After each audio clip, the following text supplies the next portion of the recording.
Atari had a huge presence in the arcade scene, and here we take a look back at their history over 3 videos. Which games are your favourite? Let me know in the comments. In this video we take a look at Atari's arcade presence from 1972 to 1979. Pong was one of the earliest arcade games featuring two-dimensional graphics and simple but addictive gameplay. In this game, two players move through a maze which changes over time. One player is the pursuer and attempts to catch the other player, the pursued. If they do catch them, they score a point. The game was designed by Alan Alcorn, who also designed Pong. In an attempt to compete against imitators, Atari released several sequels, including Pong Doubles, which allowed 4 players to compete in pairs. A 2-player game where each player controls a rocket ship, with the aim of the game being the first to move their ship from the bottom of the screen to the top, avoiding asteroids along the way. Space Race was the first racing arcade game. Grand Track 10 is a single-player game in which the player drives a car along a racetrack, avoiding pylons and driving past as many checkpoints as possible before the time runs out. The game was viewed from an above perspective. And in that same year, Atari released a 2-player version called Grand Track 20. Pursuit is a single-player shooting game developed by Key Games, who would work with Atari on several arcade games. The player flies a World War I flying ace, with the aim being to shoot down enemy planes.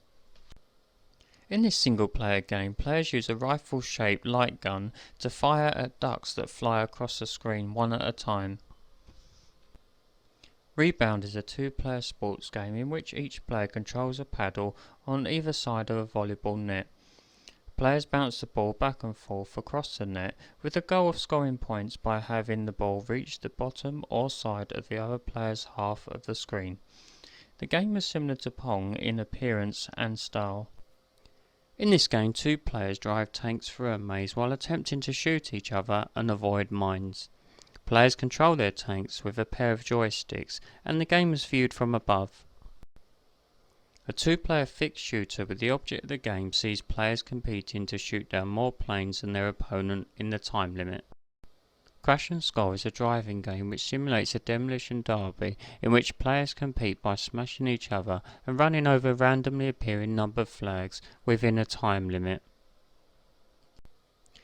In this game you dodge cars on both sides of a narrow road. For every car you pass you gain a point. If you hit a car you don't gain a point and you lose momentum. This was Atari's first game to use a sit-down cabinet. In this game players compete by racing each other with simulated IndyCar race cars. Players race around a simple track and the game could be played with up to 8 players. Players fly simulated jets around the screen, engaging in a dogfight and attempting to score hits on their opponent within a limited time. When a player is hit, their plane spins round and an explosion is heard. After a few seconds the plane recovers, pointing at a random direction. The player controls a deep-sea diver who must try to catch small fish while avoiding a great white shark that is trying to eat him. Points are scored by running over the fish to catch them. The game was intended as a movie tie-in to Jaws, but when Atari were unable to secure a license from Universal Pictures, they renamed it Shark Jaws. This was another game developed by Key Games for Atari. Up to 6 players can compete against each other, with each player choosing a horse and the 7th horse being controlled by the computer. Players must jump over obstacles in their lanes by pressing coloured buttons. The game was originally called AstroTurf.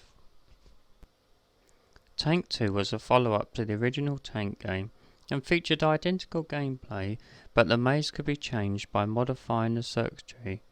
One difference with Tank 2 was that more sound effects were added.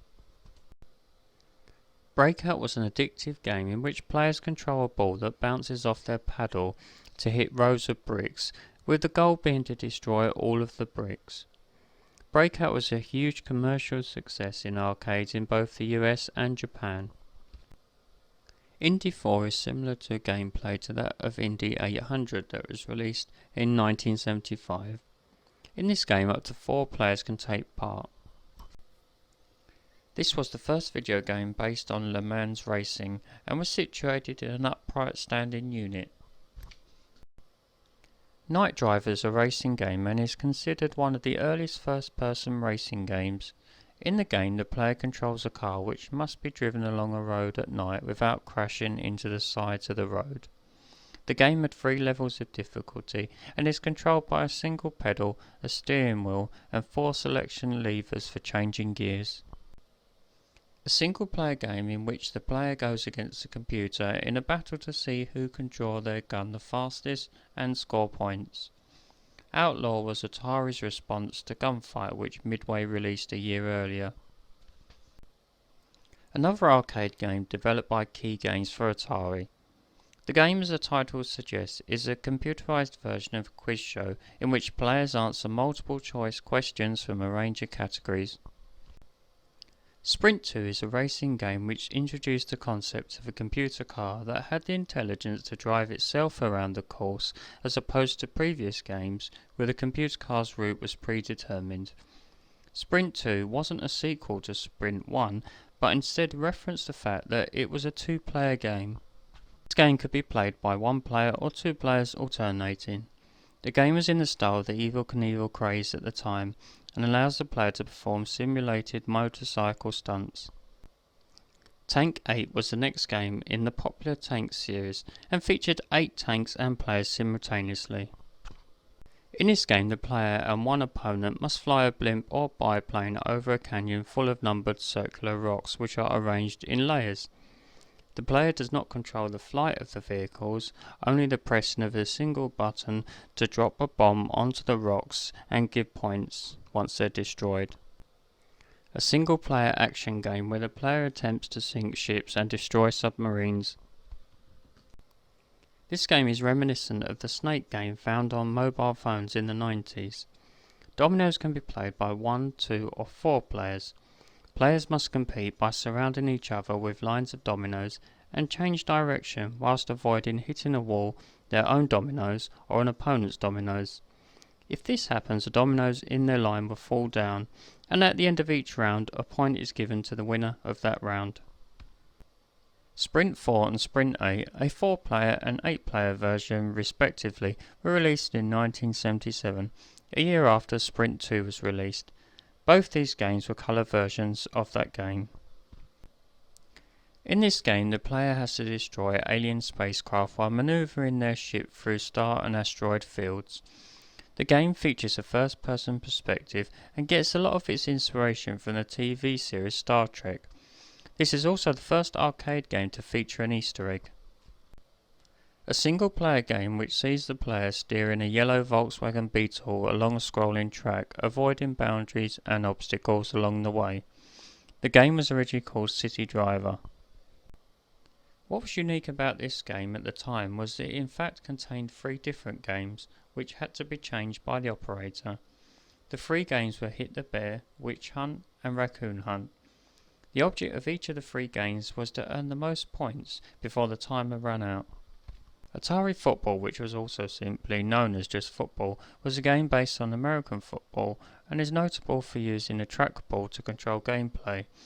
While it wasn't the first to use a trackball, the game is noted for popularising it. The game proved popular and was the second highest earning arcade game of 1979 in the US. The object of this game is to collect falling rocks with a controllable set of paddles that decrease in number and size as the rocks fall faster. The game can be played by 1 or 2 players taking it in turns. Fire Truck is a black and white arcade game that is considered to be the earliest video game to feature cooperative gameplay. In the game, players must cooperate to drive the truck through traffic as far as they can without crashing. A single-player version was also released under the name Smokey Joe. Ultra Tank is another installment in the popular Tank series of games. The differences in this game was that the game was a 2-player black and white game and had the options to select multiple different maze types as well as to have invisible tanks. Sprint 1 is another installment in the series of Sprint games, this one being a 1-player game hence the title Sprint 1. Super Breakout is the sequel to Breakout that was released in 1976. This game allows for the selection of 3 game modes, of which 2 include multiple balls in play. The game was a commercial success in Japan and the US. The player controls a spaceship in an asteroid field, which is traversed by flying saucers. Players must shoot and destroy the asteroids and the flying saucers, whilst avoiding their counter-fire. The game gets harder as the number of asteroids increase. Asteroids was extremely popular and as a result became Atari's best-selling arcade game of all time. In this game, the player controls a lunar landing module and attempts to land safely on the moon. Players can rotate the module and burn fuel to fire the thruster. Lunar Lander was Atari's first vector graphics game, and although it was commercially successful on release, its popularity was soon overtaken by Atari's Asteroids game. This game can be played by 1 or 2 players and uses a trackball to control player movement in the game. The winner is the player with the highest score when the clock runs out. This was the first basketball game to use a trackball for player movement. Hope you enjoyed that look back at Atari's arcade presence in the 1970s. In the next part we will take a look at Atari's reign in the 1980s. If you enjoyed the video, please give it a like and subscribe and ring the bell so you will be informed for part 2, as well as other upcoming videos. Thanks for watching.